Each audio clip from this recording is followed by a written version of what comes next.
नमस्कार मित्रों, मैं हूं आचार्य श्रीधर खांडल और आप देख रहे हैं नक्षत्रवेद.com का बहुत ही ज़बरदस्त प्रोग्राम, जिसमें आज मैं आपको बताने जा रहा हूं शुभ और अशुभ स्थितियां कुंडली में हम कैसे देखें।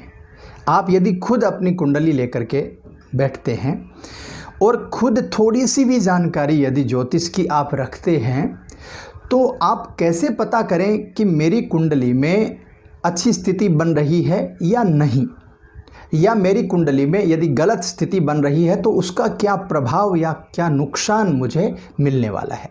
मैंने कुछ एक्सपीरियंस किया है अपने जीवन में। बहुत सारी कुंडलियां हमारे पास आती हैं, बहुत सारी कुंडलियां हम लोग देखते हैं, तो कुछ कुंडलियां ऐसी होती हैं या कुछ ग्रह संयोग ऐसे होते हैं जिनकी वजह से जीवन में बहुत सारे संकट, बहुत सारा पतन, बहुत सारी प्रॉब्लम्स के कारण वह योग बनते हैं। तो ये योग मैं आपको जो बता रहा हूँ, इन सभी योगों को लेकर के आप खुद अपनी कुंडली को चेक कर लीजिए एक बार। आपकी कुंडली में भी यदि ऐसी कोई स्थिति बन रही है तो उस स्थिति को दूर करने के लिए आगे आने वाले एक वीडियो में मैं आपको इनका उपाय भी बताऊंगा। तो आइए प्रारंभ करते हैं। कुंडलियों में, आपकी कुंडली में कब संकट आने वाला है, कब जीवन अंधकारमय होने वाला है, कब हमारा पतन होने वाला है, किस कारण होने वाला है और कब हमें अच्छी स्थिति मिलने वाली है, इसकी जानकारी बहुत ही सूक्ष्म तरीके से हम निकाल सकते हैं। सबसे पहला, यदि पीड़ित ग्रह हैं या नीच ग्रह आपकी कुंडली में हैं और उन्हीं की महादशा, अंतर्दशा, प्रत्यंतर दशा आपको चल रही है, तो आपको ये मानना चाहिए कि हमारे जीवन में अभी संकट का समय बना हुआ है। और इसके विपरीत यदि अच्छे ग्रहों के, ग्रह स्वामी की दशा या महादशा या अंतर्दशा बनी हुई है, तो ऐसी स्थिति में आपके जीवन का अच्छा समय बना हुआ है, यह आपको विचार करना चाहिए। दूसरा कारण, कोई वक्री ग्रह है यदि, और वक्री ग्रहों की दृष्टि से जिस ग्रह की दशा चल रही है, आप समझ रहे हैं, यदि कोई वक्री ग्रह है और उस ग्रह की दशा चल रही है, या वो वक्री नहीं है फिर भी कोई वक्री ग्रह उसको दृष्ट करता है, उसको देखता है पूर्ण दृष्टि से, तो ऐसी स्थिति में भी वह जीवन में पतन का कारण बनती है, वह दशा महादशा। और इसके विपरीत यदि कोई शुभ ग्रह की दृष्टि हो या किसी शुभ ग्रह की महादशा, अंतर्दशा आपकी कुंडली में बनी हुई हो, तो ऐसी स्थिति में आपका जीवन बहुत ऊंचा उठ सकता है। तीसरा कारण, दशमेश। दशमेश बोलते हैं जो दशम भाव का स्वामी हो। दशमेश का छठे भाव में आना, आठवें भाव में आना और 12वें भाव में बैठना, यानी आपके कर्म भाव का जो मालिक है वह आपके शत्रु भाव में आकर के बैठ जाना, उसका आपके मृत्यु भाव में यानी अष्टम भाव में आकर के बैठ जाना, और 12वें भाव में यानी जो आपका क्षय का भाव है, जो आपके खर्चे का भाव है, उसमें आकर के बैठ जाना। तो इससे क्या होगा, दशम भाव का जो स्वामी है वो कर्म का अधिपति है, उससे आपके कर्म की चीज़ें देखी जाती हैं। तो ऐसी स्थिति में जब वो छठे भाव में आकर के बैठता है तो रोग, रिपु और ऋण को बढ़ाता है, यानी आपको रोग देगा, आपको बहुत सारी प्रॉब्लम्स वो शारीरिक देगा। फिर रिपु, बहुत सारे शत्रु पैदा कर देगा आपके, चाहे वो व्यापारिक शत्रु हों, चाहे वो सामाजिक शत्रु हों, पारिवारिक हों, आपके घर में क्लेश करवा देगा, पत्नी से झगड़ा करवा देगा, बहुत सारी चीज़ें आपके साथ में ऐसी होंगी।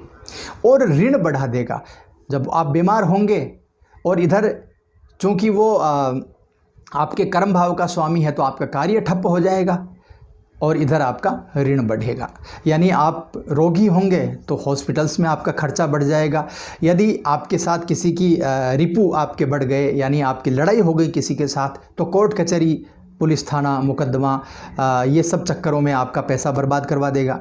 और यदि इन सब में से कुछ भी नहीं होता है तो आपका व्यापार डाउन कर देगा, आपको ऐसा पतन करेगा कि आपका खुद का मनोबल डाउन हो जाएगा। तो दशमेश जो है दसम भाव का स्वामी यानी कर्म भाव का स्वामी यदि वो छठे, आठवें और 12वें भाव में बैठ जाता है तो व्यक्ति की कुंडली को देख करके आपको यह कहना चाहिए, या आपकी खुद की कुंडली में यदि ऐसी स्थिति बनी हुई है तो आपको विचार करना चाहिए कि हमें बहुत सारा परिश्रम करना है। पंचमेश जो है वो पंचम भाव में यदि बैठे और पंचमेश की ही महादशा या अंतर्दशा चल रही हो तो भी व्यक्ति के जीवन में बहुत सारे संकट जो हैं वो आ जाते हैं। शनि में शुक्र का अंतर हो, महादशा अंतर्दशा में यदि शनि की महादशा में शुक्र का अंतर हो या शुक्र में राहु या केतु का अंतर हो, इस तरह का ग्रहों का अंतरकाल जब चल रहा हो तो ऐसी स्थिति में भी कोई बहुत अच्छी व्यवस्थाएं नहीं बनती हैं। ये मेरा अनुभव है।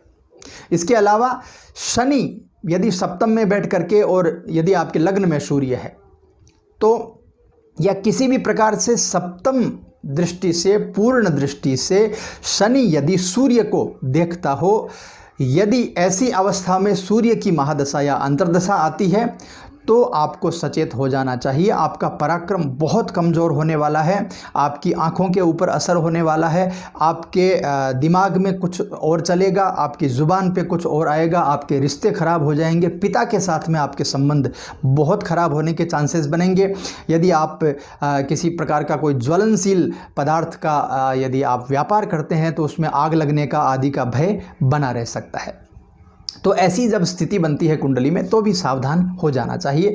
बाकी जो अच्छी चीज़ें हैं वो इसके विपरीत आप समझ लीजिए। लग्न से पंचम और दसम भाव पर पाप ग्रहों का गोचर होना, समझ रहे हैं? आपका जो लग्न है, आपका जो प्रथम भाव है, उससे पंचम या दसम भाव के जो ग्रह हैं और यदि कोई उसमें पाप ग्रह बैठे हैं या गोचर में कोई पाप ग्रह उनमें पंचम भाव में और दसम भाव में यदि गोचर करता है तब भी आपके पंचम को और दसम को वो डिस्टर्ब करेंगे और ऐसी स्थिति में आपको बहुत सारी परेशानियां वो बना देंगे। तो मित्रों, ये था कुछ मेरा अनुभव इंडियन एस्ट्रोलॉजी को लेकर के, कुछ ऐसे सूत्र जो मैं अक्सर कुंडली में इनका उपयोग करता हूं और बहुत सटीक रूप से मेरी जो कुंडलियां हैं, जो प्रेडिक्शन मैं लोगों को देता हूं, वो आते हैं। तो ये बहुत सिंपल तरीका है यह जानने का कि जीवन में चढ़ाव आएगा या उतार आएगा। अभी जो परिस्थिति बनी हुई है उस परिस्थिति में हमें क्या करना चाहिए और क्या नहीं करना चाहिए, इसके आगे आने वाले वीडियो में मैं इनका उपाय भी आपको ज़रूर बताऊंगा।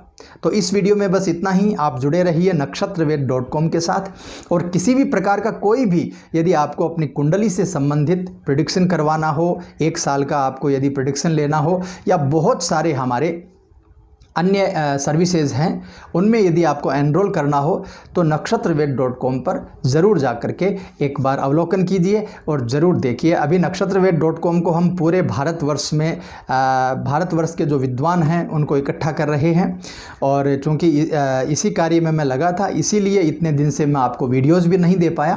तो जल्द ही आपको, अभी उसका नक्षत्रवेद.com का वेब कार्य चल रहा है, जल्द ही आपको बहुत अच्छी सूचनाएँ और बहुत अच्छे लेख, बहुत अच्छे वीडियोज़ आगे आने वाले समय में मिलने वाले हैं। तो वेट करिए, नक्षत्रवेद.com कल हम लॉन्च करेंगे और बहुत बड़ा लॉन्च करेंगे। तब तक के लिए नमस्कार।